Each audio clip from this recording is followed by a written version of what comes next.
Audio Jungle.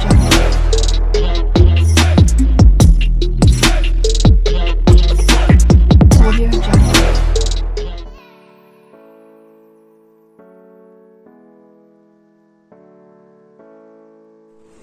Hello all of you, welcome back to my channel. I hope you are doing very great in your life. So today I have come with a very requested topic, and definitely this is a very hot topic also, especially for girls when they are going to salons, and if you are concerned about your hair every time like me, तो आज आप इस blog से बिल्कुल आप relate कर सकते हो। डेफिनेटली आज की जो ब्लॉग है वो बिल्कुल आप लोगों के लिए होने वाला है। To the video directly with the topic है वो बेसिकली एक हेयर से रिलेटेड होने वाला है। बिकॉज बेसिकली हम जो गर्ल्स होती हैं वो मतलब कंफ्यूज होती हैं, लाइक हमें क्या करवाना चाहिए जब भी हेयर की बात आती है। डेफिनेटली एक लोग कंसर्न बहुत ज़्यादा होते हैं एंड कंफ्यूज होते हैं, like whether we have to go for smoothening और we have to go for keratin और we should go for rebonding और डायरेक्ट स्ट्रेट परमानेंट स्ट्रेटिंग। तो this is a very confusing thing. मुझे भी हुआ था यार जब शुरू में मैं ट्राई कर रही थी।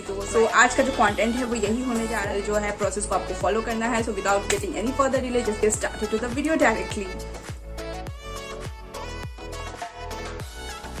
So the very first question and very important question which comes in our mind once like if we want to take care of our hair, that what is the difference between keratin, straightening and the process try करना चाहिए अपने hair के लिए, and whether this gonna safe or difference क्या होता है।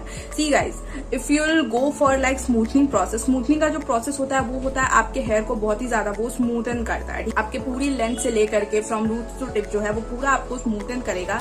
And ये basically उन लोगों के हेयर्स के लिए जिनके हेयर बहुत ही ज्यादा ड्राई होते हैं, बहुत ही ज्यादा रफ होते हैं, रूखे सूखे बेजान टाइप के जिनके हेयर होते हैं ना, उनके हेयर पे स्मूथनिंग प्रोसेस जो है वो ट्राई किया। अपने हेयर पे तीनों अप्लाई कर रखा है। I have gone for smoothening also, I have gone for keratin as well as I have gone for straightening. And मैं तीनों का डिफरेंस भी आपके साथ में शेयर करूंगी, अपना एक्सपीरियंस भी शेयर करूंगी। तो सबसे पहले जो चीज है number 1 which is smoothening. Smoothening वैसे लोगों के हेयर पे की जाती है जिनका हेयर बहुत ही ज्यादा रूखा सूखा बेजान होता है, जिनके हेयर में हेयर में मॉइस्ट नहीं होता है एंड ऑयल फ्री होते हैं बिल्कुल से, मतलब कभी लगता है कि अपने देखो बिखरे बिखरे टाइप के जो हेयर होते हैं उनके लिए स्मूथनिंग का जो प्रोसेस है, साथ ही साथ आपके जो हेयर को है ना बहुत ही ज्यादा वो सॉफ्ट स्मूथनिंग। तो स्मूथनिंग का काम ही आपके हेयर को स्मूथ कराना है। So smoothening which is are straightening part. Straightening part क्या होती है? स्ट्रेटनिंग उनके लिए करवाई जाती है जिनको अपने हेयर पे सिर्फ और सिर्फ स्ट्रेटनिंग चाहिए, ठीक है। Straightening permanent straightening is something, आपका हेयर उसमें सिर्फ और सिर्फ स्ट्रेट कर दिया जाता है, उसमें स्मूथनिंग वाला प्रोसेस नहीं अप्लाई किया जाएगा। स्मूथनिंग स्ट्रेट करवाने के बाद एक और प्रोसेस आपका ऐड होता है। स्मूथनिंग की क्रीम आती है अलग से जो सैलून्स में लोग ट्राई करते हैं, वो बेसिकली 2-step प्रोसेस है and the straightening process is the one and single process. Permanent straightening, the hair artist usually applies the cream directly to your hair from root to hair every time, from every थोड़े थोड़े sections लेकर के जो है ना पूरा वो आपका वो स्ट्रेट करते हैं उसमें, ठीक है। वो सिर्फ स्ट्रेटनिंग होती है, उसमें स्मूथनिंग वाला प्रोसेस नहीं ऐड होगा। बट अगर आप अपने हेयर के लिए स्मूथनिंग करवाना चाहते हो तो उसमें एक और प्रोसेस आपका ऐड होता है जिसमें स्ट्रेट होने के बाद आपका एक और बारी जो है ना आपका स्मूथनिंग करा जाता है। ड्राई नहीं है तो डेफिनेटली आप अगर चाहें तो आप परमानेंट स्ट्रेटनिंग भी ट्राई करवा सकते हो। प्रोसेस है, अगर आप स्मूथनिंग करवा रहे हो तो अल्टीमेटली स्ट्रेटनिंग आपकी उसी में कवर हो जाए। Difference between smoothening and straightening. Now coming to the third part which is keratin. Keratin बहुत ही ज्यादा मतलब लोगों ने सुना एंड लोग कंफ्यूज होते हैं केराटिन को लेकर के, ठीक है।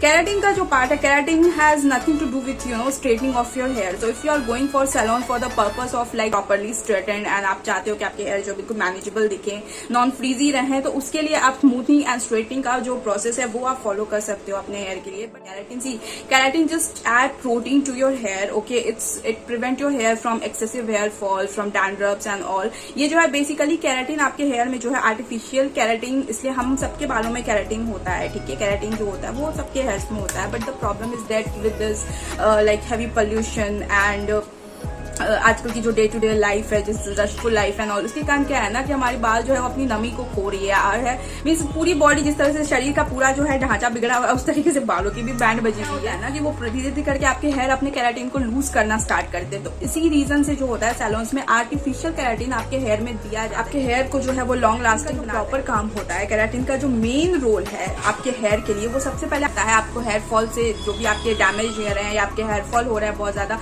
उन चीजों से वो आपको प्रिवेंट करेगा। तो keratin nothing to do with your straightening. थोड़े टाइम के लिए वो स्ट्रेटनर वगैरह चलाते हैं हेयर पे, तो उससे लगता है कि हाँ भाई बाल हमारा स्ट्रेट दिखने लगता है, बट वो लॉन्ग टाइम के लिए नहीं रहेगा। केराटिन का इफेक्ट 2 से 3 महीने के लिए ही आपके बालों में होता है, बिकॉज केराटिन करवाने का मतलब हुआ कि अगर आप स्ट्रेटनिंग करवा रहे हो ना, उसके बाद वो लॉक कर देगा। मॉइस्ट होती है ना आपके हेयर में, उसको वो लॉक करता है, हेयर फॉल से आपको प्रिवेंट करता है, and basically as a lock वो काम करता है। पर्सनल एक्सपीरियंस शेयर करूं then definitely keratin really works for me. मेरे बहुत ज्यादा हेयर फॉल मेरे बाल में पहले होता था, बहुत डैंड्रफ थे, एंड उसके कारण मेरे बाल बहुत ही रूखे सूखे अजीब टाइप के हो जाते थे बिल्कुल। बट जब से मैंने केराटिन करवाया अपने हेयर में, डेफिनेटली मेरा हेयर फॉल जो है ऑलमोस्ट 80% तक जो है वो रुक गया। तो आप केराटिन अप्लाई कर सकते हो, बट अगर आपको स्ट्रेटनिंग करवानी, अगर आप अपने हेयर को उसके साथ साथ स्ट्रेटनिंग, अगर आप कुछ अपने बालों को प्रॉपर मतलब अपने फ्रीजी हेयर को स्ट्रेट करना चाहते हो, अभी मैंने अपने बालों में परमानेंट स्ट्रेटनिंग करवा के रखी हुई है, ठीक है। ये स्ट्रेटनिंग है, ऑलमोस्ट मैंने 1 ईयर पहले इसे करवाया था। अभी तक ये मेरे बालों में एज इट इज मतलब है ये मेरे बालों में। द बेसिक डिफरेंस, मेरे बाल पहले से भी स्ट्रेट थे। मेरे बाल, मेरे जो ओरिजिनल बाल थे, मेरा कभी भी बहुत ज्यादा कर्ली हेयर नहीं रहा है, इसीलिए जो है इसने मेरे बालों के लिए मतलब अच्छे से अभी तक आपको दिख सकता है ये पूरे तरीके से जो है मेरे हेयर पे ये एज इट इज ही है। ऑलमोस्ट 1 ईयर होने को हो गया है, एंड आप देख सकते हो यहाँ पे ऑलरेडी जो है ये स्ट्रेटनिंग का इम्पैक्ट अभी भी मेरे हेयर पे आपको दिख सकता है। तो ये पर्सन टू पर्सन जो है ना, उसकी ड्यूरेबिलिटी डिपेंड करती है, बिकॉज अगर आपके बाल बहुत ही ज्यादा कर्ली हैं तो डेफिनेटली जो स्ट्रेटनिंग का इफेक्ट है वो बहुत ज्यादा टाइम तक नहीं रहेगा। हार्डली वो 6 मंथ टू 1 ईयर तक होता है। अगर स्मूथनिंग की बात करो, then smoothening is again coming up to 6 months. Hardly 6 month से ज्यादा स्मूथनिंग आपका नहीं रहेगा। अगर आपके बहुत ज्यादा हेयर स्ट्रेट है पहले से, देन डेफिनेटली वो थोड़ा आएगा, बट 6 मंथ ऑलमोस्ट वो आपका रहेगा। अगर आप स्ट्रेटनिंग के लिए जाते हो, then it depends upon your hair quality कि आपका हेयर कैसा है। अगर आपके हेयर पहले से ही स्ट्रेट है, then definitely it will resist in your hair for at least 1 year. And अगर आप केराटिन के लिए जा रहे हो, केराटिन का मैंने आपको पहले ही बोला, उसका स्ट्रेटनिंग से कोई लेना देना नहीं होता है, एंड डेफिनेटली केराटिन जो है वो ऑलमोस्ट 4 मंथ्स के लिए आपके हेयर में रहते हैं। बोल देंगे कि आराम से रहेगा, बट अगर आपके हेयर बहुत ही ज्यादा फ्रीजी हैं एंड कर्ली हैं, देन डोंट एक्सपेक्ट कि वो बहुत लंबे टाइम तक ये चीजें, बिकॉज देखो परमानेंट नाम की कोई चीज नहीं होती है। हमने उसे परमानेंट स्ट्रेटनिंग का नाम दे रखा है, but there is nothing permanent word which really resist to the genuine things from. जब भी आप आर्टिफिशियल कुछ करवा रहे हो तो उसका रिजल्ट डेफिनेटली वो टेम्पररी ही होना है। सो कोई भी ऐसी परमानेंट स्ट्रेटनिंग नाम की चीज नहीं होती है। हाँ, कुछ टाइम के लिए आपके हेयर डेफिनेटली पहले से मैनेजेबल हो जाएंगे, बट वो हमेशा के लिए, अगर आप परमानेंट स्ट्रेट सोच रहे हो कि परमानेंट मतलब परमानेंट ही रह जाएगा, तो ऐसा नहीं है। बिकॉज जो भी न्यू हेयर्स आपके आएंगे वो फिर से आपके अपने लेयर में आएंगे। जो आपके पहले का जो आपका हेयर का जो टेक्सचर था, पहले की जो आपकी क्वालिटी थी, उस हिसाब से ही आपके वो हेयर आते हैं। तो कोशिश कीजिए कि 1 साल एटलीस्ट 1 साल के गैप पे आप वापस से जो है ना, आप मतलब अपने हेयर को जो है वो टाइम से मतलब इस तरीके के जो है ट्रीटमेंट्स आप देते रहिए। अगर आप ये करते हैं तो ही आपका हेयर जो है मैनेजेबल रहेगा। बट अगर एक बार करवा के आप सोचोगे कि परमानेंट स्ट्रेटनिंग करवा ली तो पूरे टाइम बाल मेरा एकदम से स्ट्रेट रहने वाला है, तो गाइज ऐसा कुछ नहीं होता है। ये इनको काम की रही हो, आपको समझ में आया हो, तो आप मुझे जरूर बताइए कि आप नेक्स्ट टाइम जब भी आप सैलून जा रहे हैं आप कौन सा प्रोसेस फॉलो कर रहे हैं। If you really find my video useful, don't forget to subscribe to my channel and just give this video a thumbs up. I'll see you in my next vlog. Till late, just lots of love to all of you. Bye.